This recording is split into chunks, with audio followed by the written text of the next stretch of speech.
個骨蚌相爭咧，蚌方出哺，異骨啄其肉，唔會咁樣啦嚇。我哋喺下面啦嚇。總言之就係咩咧？河蚌啊，即係嗰啲有個貝殼嗰啲啦嚇。出嚟曬太陽嘅時候，一隻雀咧過嚟咧，想食佢嘅肉，河蚌即刻夾住咗佢，夾。隻雀就話啦：喂，今日唔落雨，聽日唔落雨啊，你就乾死㗎啦喎。跟住阿蚌又話啦：嘿，你個嘴笨唔出嚟，你咁會餓死咧咁樣。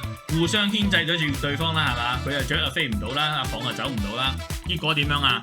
阿漁夫又行過嚟，哇正啊，超級爽，因為突然間有隻雀同埋有個蚌食添，咁就直接將佢攞走咗啦。咁所以呢個就叫做骨蚌相爭啦。咁到底呢個成語其實想你學啲乜嘢呢？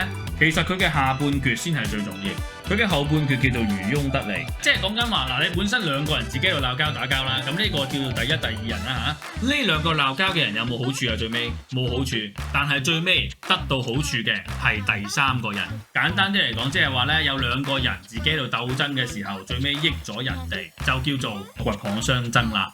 明唔明白？